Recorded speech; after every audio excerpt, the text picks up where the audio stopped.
গত প্রায় এক বছরের মধ্যে ঢাকেশ্বরের জাতীয় মন্দিরে তৃতীয়বারের মতো এলেন। প্রথমবার এসেছিলেন আজই। তিনি বাংলাদেশকে এক পরিবার হিসেবে দেখতে চান। দ্বিতীয়বার আসেন গত দুর্গাপূজার সময়। এ সময় তিনি বলেন, নিরাপত্তা প্রধান জেনারেল ওয়াকুজ্জামানও শীর্ষ কর্মকর্তাদের নিয়ে এই সময় তিনবার ঢাকেশ্বরী মন্দিরে এসেছেন। বাংলাদেশ পূজা অর্জন পরিষদ ও মহানগর সার্বজনীন পূজা কমিটির পাশে দাঁড়িয়েছেন। গত বছর গণ অভ্যুত্থানের পরপরই তিনি এই মন্দিরে ছুটে আসেন। গত পয়লা বৈশাখ তিনি শীর্ষ কর্মকর্তাবৃন্দ ও পরিবার পরিজন নিয়ে আমাদের ঐতিহ্যবাহী উৎসব উদযাপনে সামিল হন। গত মাসে জন্মাষ্টমী উৎসবে ঐতিহাসিক মিছিল উদ্বোধন করেন সেনা প্রধান জেনারেল ওয়াকুজ্জামান, নৌবাহিনীর প্রধান এডমিরাল এম নাজমুল হাসান ও বিমান বাহিনীর প্রধান air chief marshal Hasan Mahmud Khan. উপস্থিত ছিলেন নবম পদাতিক ডিভিশনের তৎকালীন GOC major general Mohammad Moin Khan. উল্লেখ করতেই হয়, গত এক বছর ধরে দেশের বিভিন্ন স্থানে সাম্প্রদায়িক হামলায় প্রশাসনের পাশাপাশি সেনাবাহিনী অত্যন্ত দ্রুত কার্যকর ব্যবস্থা নিয়েছে। আমাদের অনুরোধে অনেক জায়গায় ক্ষতিগ্রস্ত বাড়িঘর মেরামত নির্মাণ করে দিয়েছে, সহায়তার নানাবিধ ব্যবস্থা করেছে। গত এক বছরে কিছু ঘটনার দুর্বৃত্ততা ধরা পড়েছে। সেনাপ্রধান জেনারেল ওয়াকুজ্জামান জন্মাষ্টমী মিছিল উদ্বোধন অনুষ্ঠানে বলেছেন, কোর্ট বাংলাদেশে ধর্ম, জাতি, বর্ণ ও গোত্রের মধ্যে কোনো ভেদাভেদ থাকবে না। এদেশের উপর সব নাগরিকের অধিকার আছে। আপনারা নিশ্চিন্তে এদেশে বসবাস করবেন, আমরা সবসময় আপনাদের পাশে থাকব। তিনি আরও বলেন, আপনাদের যত ধর্মীয় পরব আপনারা উদযাপন করবেন, আনন্দ উদযাপন করবেন, আমরা একসঙ্গে এই আনন্দ ভাগাভাগি করে নেব। নৌ ও বিমান বাহিনীর প্রধান একই সুরে কথা বলেন। আইনশৃঙ্খলা পরিস্থিতি বৈঠক। শারদীয় দুর্গাপূজা নিয়ে ইতিমধ্যে সম্মানিত স্বরাষ্ট্র উপদেষ্টা, ধর্ম বিষয়ক উপদেষ্টার সঙ্গে পৃথক পৃথক বৈঠক হয়েছে। পূজার আয়োজনে নানাবিধ আলোচনা এসেছে। আমরা আমাদের উদ্বেগ উৎকণ্ঠার কথা জানিয়েছি। দুই উপদেষ্টা মহোদয় চান সুন্দরভাবে পূজার আয়োজন হোক। প্রতিকূল পরিস্থিতি মোকাবেলায় তারা পদক্ষেপ নেওয়ার কথা বলেছেন। বৈঠকে হয়েছে পুলিশের মহাপরিদর্শক, ঢাকা মহানগর পুলিশ কমিশনার সহ বিভিন্ন সংস্থার সঙ্গে। বৈঠকে পরিস্থিতি নিয়ে কথা হয়েছে। সারা দেশে জেলা উপজেলা পর্যায়ে বিরাজমান পরিস্থিতি, আইনশৃঙ্খলা নিয়ে প্রশাসনের সঙ্গে বৈঠকে বাংলাদেশ পূজা অর্জন পরিষদের নেতৃবৃন্দ অংশগ্রহণ করেছেন। সারা দেশে পূজার আয়োজনে প্রশাসন সর্বাত্মক সহযোগিতা আশ্বাস দিয়েছে। বলা হয়েছে, নিরাপত্তার কোনো ঘাটতি থাকবে না।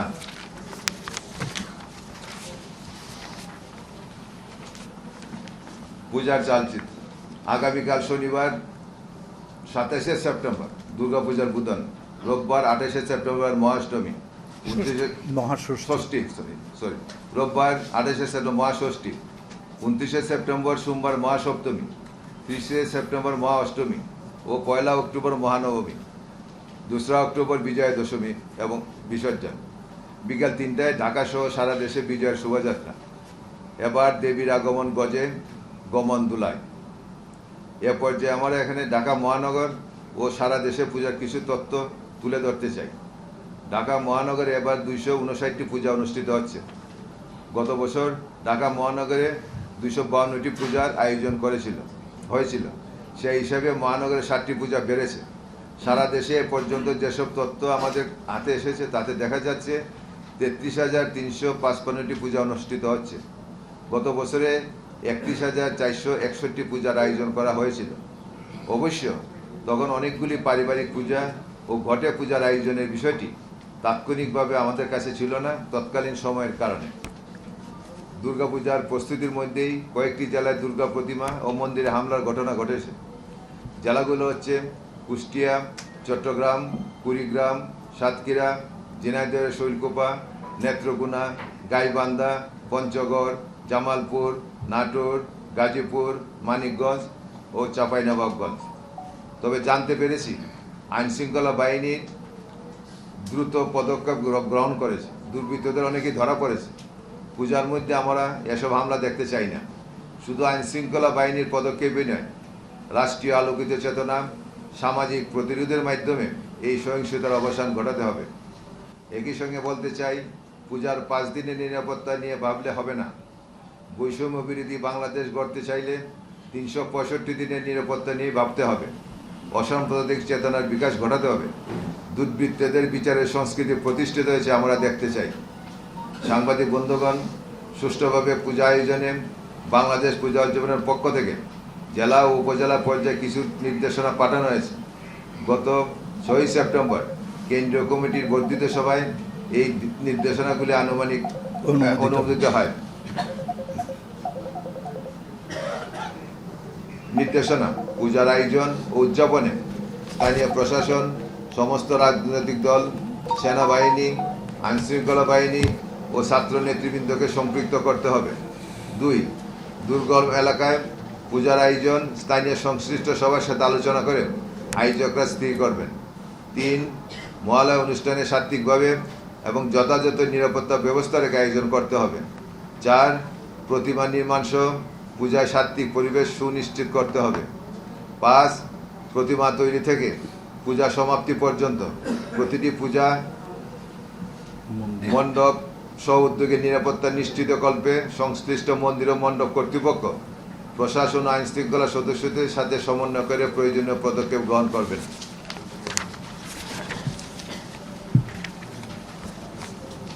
মন্দির মণ্ডপে যোগাযোগের মুখ্য নেতৃত্ব নির্বাচন ও তাদের মোবাইল নাম্বার সংশ্লিষ্ট থানায় সরবরাহ করতে হবে। 7. পূজা মণ্ডপের নিরাপত্তা তদারকির জন্য স্বেচ্ছাসেবকদের নাম, ঠিকানা, মোবাইল নাম্বার ইত্যাদি তথ্য দায়িত্ব বন্টন রেজিস্টারে লিপিবদ্ধ থাকতে হবে। স্বেচ্ছাসেবকের তালিকা এবং ফোন নাম্বার সংশ্লিষ্ট থানা এবং ফাঁড়িতে পাঠাতে হবে। স্বেচ্ছাসেবকদের ছবিযুক্ত দৃশ্যমান পরিচয়পত্রের ব্যবস্থা করতে হবে। 8. প্রতিমা নির্মাণ কাজ ও পূজা মণ্ডপে স্বেচ্ছাসেবক দ্বারা দিনরাত পাহারার ব্যবস্থা করতে হবে। 9. পূজা মন্দির ও মণ্ডপে নারী ও পুরুষের পৃথক যাতায়াত ব্যবস্থা রাখতে হবে এবং শৃঙ্খলা বজায়ের জন্য নির্দিষ্ট নারী ও পুরুষ স্বেচ্ছাসেবক রাখতে হবে। 10. সন্দেহভাজন দর্শনার্থীদের দেহ তল্লাশির ব্যবস্থা রাখতে হবে। নারী স্বেচ্ছাসেবকদের মাধ্যমে নারী দর্শনার্থীদের দেহ তল্লাশির ব্যবস্থা রাখতে হবে। মন্দির মণ্ডপে সার্বিক নিরাপত্তা রক্ষার্থে আর্থিক সঙ্গতি সাপেক্ষে সিসি ক্যামেরা সংযোগের ব্যবস্থা করতে হবে। মণ্ডপ মন্দির সংলগ্ন এলাকায় এবং বিসর্জনস্থলে পর্যাপ্ত আলোর জেনারেটর সহ জরুরি বিদ্যুৎ সরবরাহ যন্ত্র এবং অগ্নি নির্বাপক যন্ত্র রাখতে হবে। বিদ্যুৎ সংযোগের ক্ষেত্রে উন্নত মানের বৈদ্যুতিক তার ব্যবহার করতে হবে।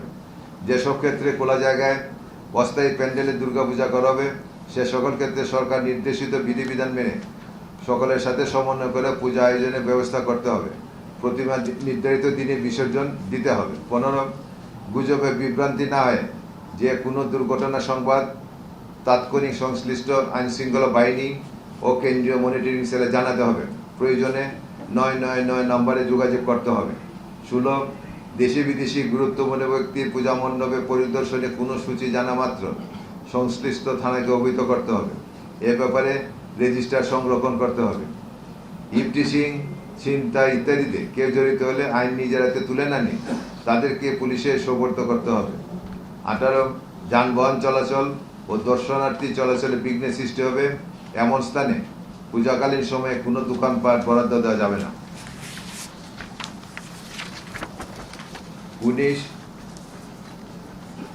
দায়িত্বরত পুলিশ কর্মকর্তা ও প্রশাসনের সাথে সার্বক্ষণিক যোগাযোগ রাখতে হবে এবং যে কোনো অনাকাঙ্ক্ষিত ঘটনা তাৎক্ষণিক প্রশাসন ও পুলিশকে অবহিত করতে হবে।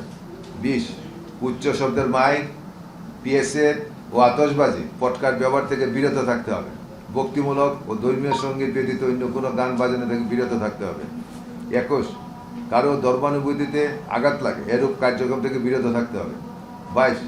13 অক্টোবর 2024 যথা নিয়মে 25 এটা 2 অক্টোবর প্রতিমা নিরঞ্জন হবে। 2 অক্টোবর 2025 যথা নিয়মে প্রতিমা নিরঞ্জন হবে এবং প্রতিমা নিরঞ্জন শোভাযাত্রায় সর্বোচ্চ সতর্কতা নিরাপত্তা বজায় রাখতে হবে। এখানে 13 অক্টোবর এটা ভুল হয়েছে, মিস্টেক হয়েছে, এটা হচ্ছে 2 অক্টোবর 2025। আপনারা একটু কারেকশন নিন। সন্ধ্যার মধ্যে বিসর্জন সম্পন্ন করার জন্য অনুরোধ জানানো হচ্ছে। শারদীয় দুর্গা কর্মসূচি: শারদীয় দুর্গাপূজায় প্রতি মণ্ডপ কিংবা প্যান্ডেলে নিম্নোক্ত দাবি তোলার জন্য ঢাকা মহানগর সারা দেশে বলা হয়েছে। সারা দেশে ধর্মীয় জাতিগত সংখ্যালঘু নেতৃত্ব ও নিরাপদ মানুষের বিরুদ্ধে অসত্য ও ও ঢালাও ভিত্তিহীন হয়রানিমূলক মামলা পূজার আগে প্রত্যাহারের দাবি জানানো হচ্ছে। সরকারি প্রতিষ্ঠান সমূহে শিক্ষক কর্মকর্তা কর্মচারীদের জোরপূর্বক পদচ্যুতি বন্ধে কার্যকর ব্যবস্থা করার দাবি জানাই। ধর্মীয় ও জাতিগত সংখ্যালঘুদের স্বার্থ ও অস্তিত্ব রাখায় 8 দফা। 1 নম্বর সংখ্যালঘু সুরক্ষা আইন প্রণয়ন। 2 নম্বর জাতীয় সংখ্যালঘু কমিশন ও সংখ্যালঘু মন্ত্রণালয় গঠন। 3 অর্পিত সম্পত্তি প্রত্যর্পণ আইনের যথাযথ প্রয়োগে যাবতীয় আমলাতান্ত্রিক বাধা অপসারণ করে ট্রাইব্যুনালের রায়ের আলোকে জমির মালিকানা ও দখলভুক্তভোগীদের বরাবরে আইনে নির্ধারিত সময়ের মধ্যে প্রত্যর্পণ। 4 জনসংখ্যার আনুপাতিকারে সরকার, সংসদ, জনপ্রতিনিধিত্বশীল সকল সংস্থায় অংশীদারিত্ব ও প্রতিনিধিত্ব নিশ্চিত করা। 5 দেবত্ব সম্পত্তি সংরক্ষণ আইন প্রণয়ন, এটা ইতিমধ্যে খসড়া কিন্তু চূড়ান্তকৃত। 6 বৈষম্য বিলোপ আইন প্রণয়ন, সেটাও ইতিমধ্যে খসড়া বিল চূড়ান্তকৃত। 7 পার্বত্য চট্টগ্রাম চুক্তির যথাযথ বাস্তবায়ন। 3 পার্বত্য জেলা পরিষদ আইন ও পার্বত্য চট্টগ্রাম আঞ্চলিক পরিষদ আইন যথাযথভাবে কার্যকর করা এবং সমতলে আদিবাসীদের জন্য ভূমি কমিশন গঠন।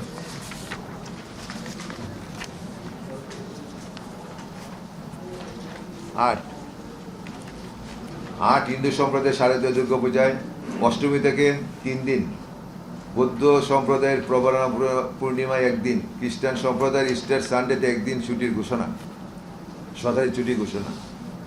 সাংবাদিক বন্ধুগণ, ঈদ, পূজা, বড়দিন, বুদ্ধ পূর্ণিমা প্রত্যেক সম্প্রদায়ের কাছে অত্যন্ত পবিত্র। সকল ধর্মীয় সম্প্রদায় তাদের ধর্মীয় অনুষ্ঠানগুলি সর্বোচ্চ শ্রদ্ধা দিয়ে সাত্ত্বিকভাবে উদযাপন করে থাকেন। পবিত্র ধর্মীয় অনুষ্ঠানগুলির উৎসবে সকল সম্প্রদায় মিলেমিশে একাকার হয়ে সার্বজনীন উদযাপন করবে, এটা হচ্ছে বাঙালির শাশ্বত ও চিরায়িত রীতি ও ঐতিহ্য। আমরা এমন একটি সমাজের অপেক্ষায় আছি যে সমাজে ঈদ, পূজা, বড়দিন, বুদ্ধ পূর্ণিমা সহ অন্যান্য ধর্মীয় সার্বজনীন সামাজিক অনুষ্ঠানগুলো নির্বিঘ্নে অসাম্প্রদায়িক পরিবেশে কোনো ধরনের ভয়ভীতি ও পুলিশ পাহারার ব্যতিরেকে অনুষ্ঠিত হবে। আপনাদের সকলকে আবারও শারদীয় দুর্গাপূজার শুভেচ্ছা